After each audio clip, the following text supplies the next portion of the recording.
السلام علیکم ورحمۃ اللہ وبرکاتہ۔ محترم سامعین و ناظرین، اسلامی تاریخ جو بہت ہی اہم درس اور سبق دیتی ہے تمام مسلمانوں کو، اس سے ہم لا علم رہتے ہیں۔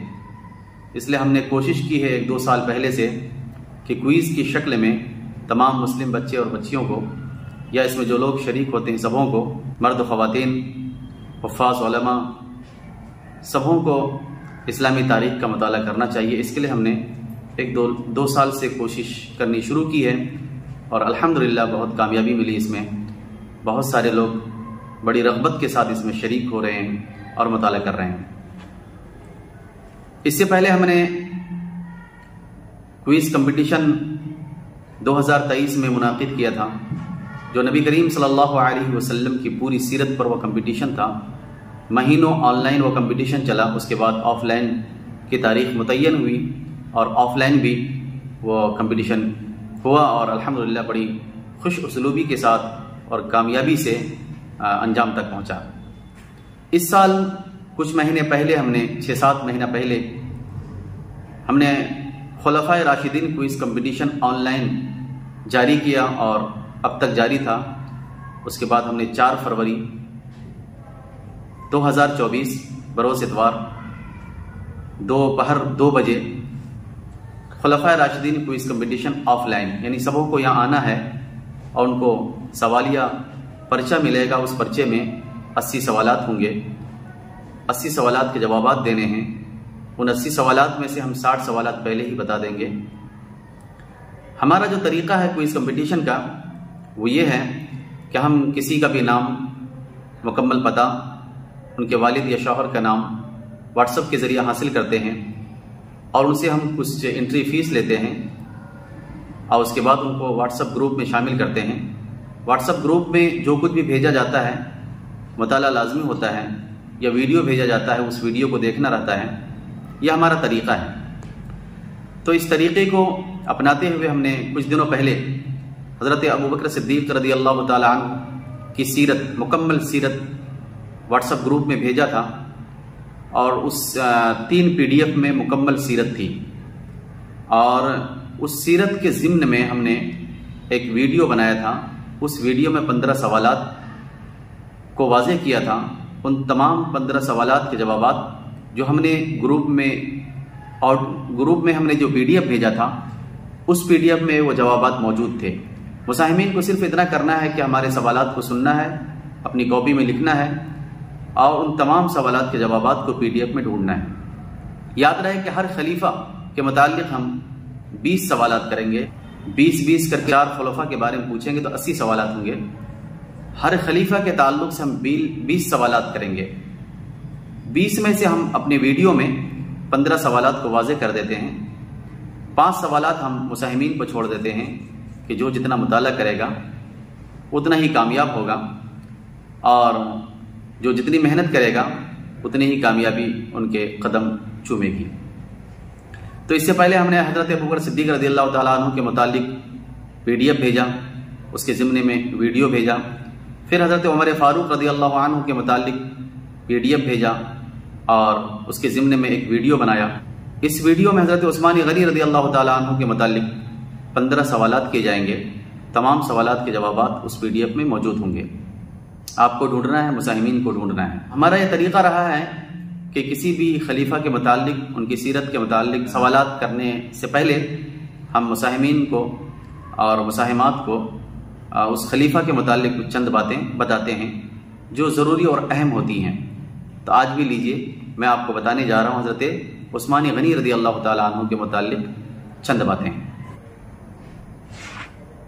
حضرت ابو عبداللہ عثمان بن عفان اموی قریشی اسلام کے 3 خلیفہ، داماد رسول صلی اللہ علیہ وسلم اور جامع قرآن تھے۔ عثمان غنی رضی اللہ تعالی عنہ سابقین اسلام میں شامل اور 10 مبشرہ میں سے تھے۔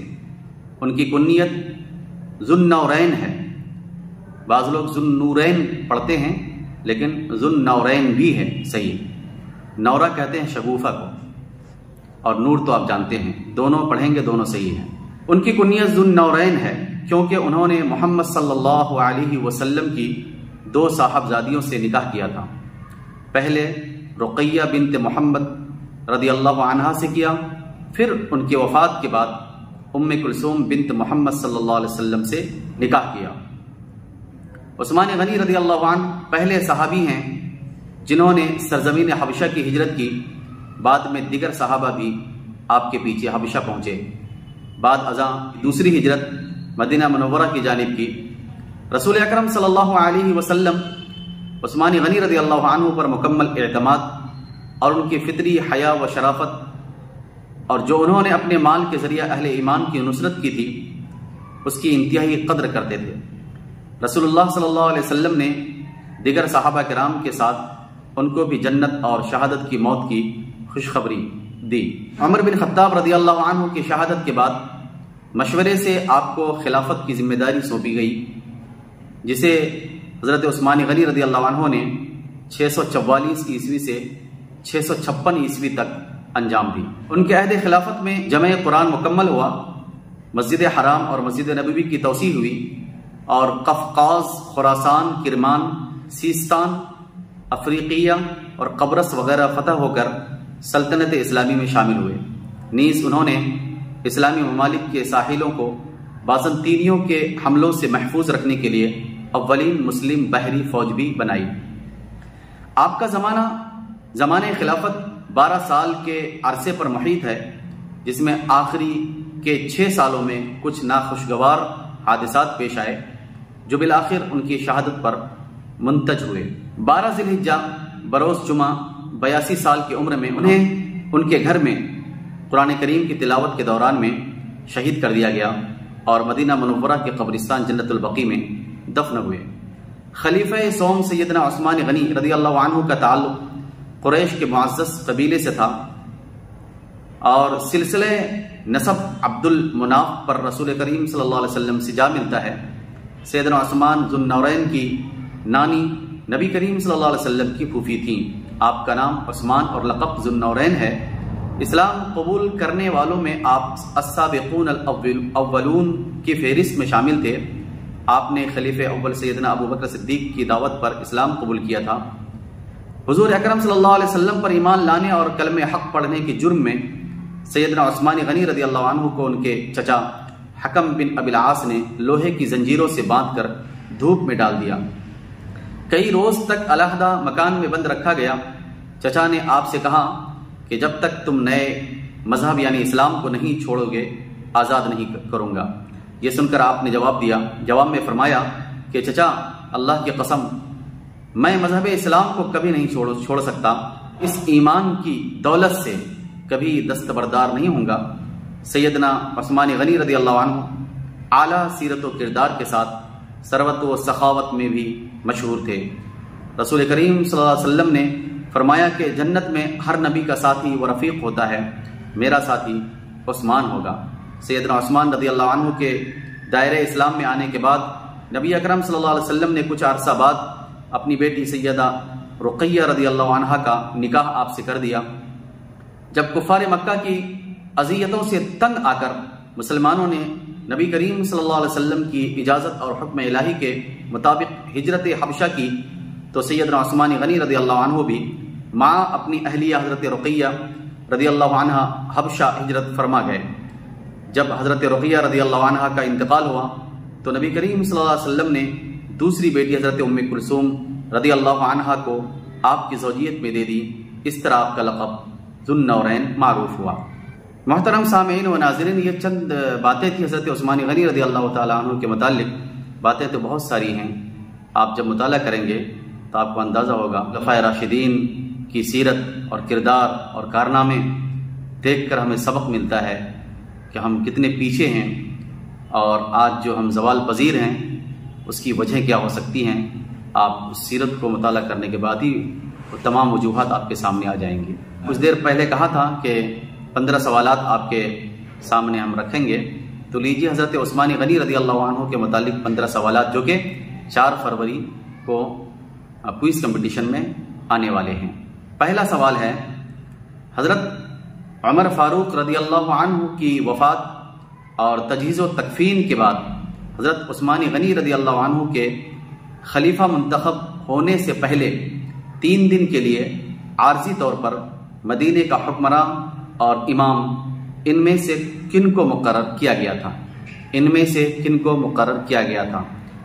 4 صحابہ کرام کا نام لکھا گیا ہے، ان میں سے کوئی ایک ہیں جس کے بارے میں آپ کو نشاندہی کرنی ہے کمپٹیشن کے دن۔ دوسرا سوال ہے، حضرت عبد الرحمن بن عوف رضی اللہ عنہ نے حضرت عثمان غنی رضی اللہ عنہ سے الگ ہو کر دریافت کیا کہ اگر میں آپ سے بیعت نہ کروں تو آپ مجھے کس کی بیعت کرنے کی رائے دیتے ہیں؟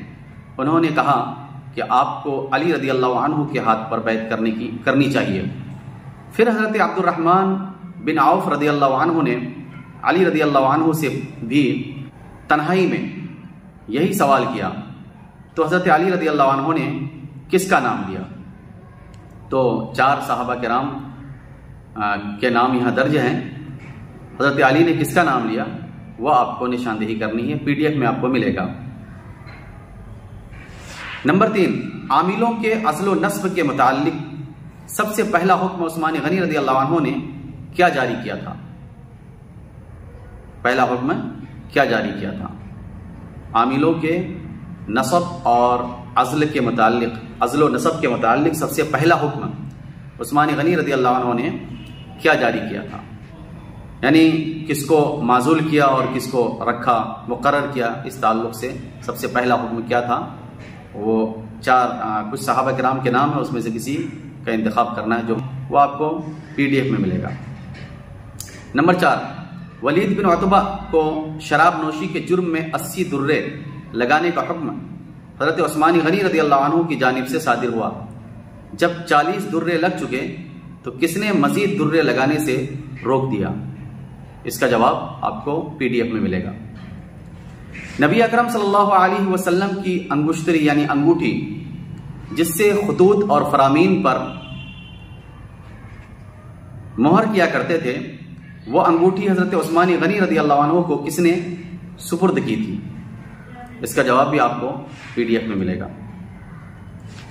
نمبر 6، کس صحابی رسول کی رائے کو حضرت عثمان غنی رضی اللہ عنہ اور تمام صحابہ کرام نے پسند کر کے تمام لوگوں کو قرآن کی ایک ہی قرأت پر جمع کیا تھا؟ کس صحابی رسول کی رائے کو؟ یہ جواب بھی آپ کو PDF میں ملے گا۔ حضرت عثمان غنی رضی اللہ عنہ کے دور خلافت میں بصرہ میں وہ کون سا شخص تھا جو اسلامی لشکر کے ساتھ کسی فوج میں شریک ہو جاتا اور موقع پا کر ذمیوں کو لوٹ لیتا تھا؟ وہ کون سا شخص تھا؟ یہ جواب بھی آپ کو PDF میں ملے گا۔ نمبر 8، وہ کون سا شخص ہے جو ابن السودا کے نام سے مشہور تھا؟ 4 نام ہیں جو ہیں، اس پر ٹک لگانا ہے، نشاندہی کرنی ہے۔ حج کے ایام میں مکہ مکرمہ، نمبر 9، حج کے ایام میں مکہ مکرمہ میں حضرت عثمان غنی رضی اللہ عنہ نے ایک جلسہ منعقد کروایا اور لوگوں کو اجازت دی کہ جو سوال کرنا ہے کرو۔ ایک شخص اٹھا اور اس نے کہا کہ تم نے چراگاہ کو اپنے لیے مخصوص کر لیا ہے۔ اس شخص کو حضرت عثمان غنی رضی اللہ عنہ نے کیا جواب دیا؟ تو 4 جوابات ہیں اس میں، ان میں سے جو صحیح ہے آپ کو ٹک لگانا ہے۔ نمبر 10، 30 دن تک حالت محاصرہ میں عثمان غنی رضی اللہ عنہ نمازوں کے لیے مسجد میں آتے رہے۔ اس کے بعد بلوائیوں نے ان کا گھر سے نکلنا اور گھر میں پانی کا جانا بند کر دیا۔ ایسی صورتحال میں نمازوں کی امامت کے لیے حضرت عثمان غنی رضی اللہ عنہ نے کن کو مقرر کیا تھا؟ یہ جواب بھی آپ کو PDF میں ملے گا۔ عبد الرحمن بن عدیس نے یا عدیس نے حضرت عثمان غنی رضی اللہ عنہ سے کہا کہ آپ خود ہی خلافت چھوڑ دیں۔ عثمان غنی رضی اللہ عنہ نے اس کے جواب میں کیا کہا؟ یہ جواب بھی آپ کو PDF میں ملے گا۔ نمبر 12، حضرت عثمان غنی رضی اللہ عنہ پر سب سے پہلے تلوار کس نے چلائی؟ 4 لوگوں کے نام ہیں، جس نے چلائی اس پر نشان لگانا ہے۔ نمبر 13، کن کے دور خلافت میں حضرت عثمان غنی رضی اللہ عنہ نے 1000 اونٹ غلے سے لدے ہوئے مدینے کے فقراء و مساکین کو دے دیا تھا؟ کن کے دور خلافت میں؟ اس کا جواب بھی آپ کو PDF میں ملے گا۔ وہ نمبر 14، وہ کون سا کارنامہ ہے جو صرف حضرت عثمان غنی رضی اللہ عنہ ہی کا ہے، جس کارنامے کو امت محمدیہ کے تمام افراد نے قبول کیا اور قیامت تک وہ کارنامہ کسی اور سے نہیں ہو سکتا۔ وہ کون سا کارنامہ ہے؟ نمبر 15، جس وقت حضرت عثمان غنی رضی اللہ عنہ شہید ہوئے اس وقت حضرت علی رضی اللہ عنہ کہاں تھے؟ اس کا جواب بھی آپ کو PDF میں ملے گا۔ تو میرے دوستوں اور دینی بھائیوں، مساہمین و مساہمات، مرد و خواتین، جو کوئی بھی کوئز کمپٹیشن میں حصہ لیے ہیں، سبوں سے مخاطب ہوں کہ یہ 15 سوالات آپ کے سامنے واضح کیے گئے ہیں جو 4 فروری کو آنے والے ہیں۔ ان تمام 15 سوالات کے جوابات بھیجے ہوئے PDF میں آپ کو ملیں گے جو حضرت عثمان غنی رضی اللہ عنہ کے متعلق واٹس ایپ گروپ میں بھیجے گئے ہیں۔ السلام علیکم ورحمۃ اللہ وبرکاتہ۔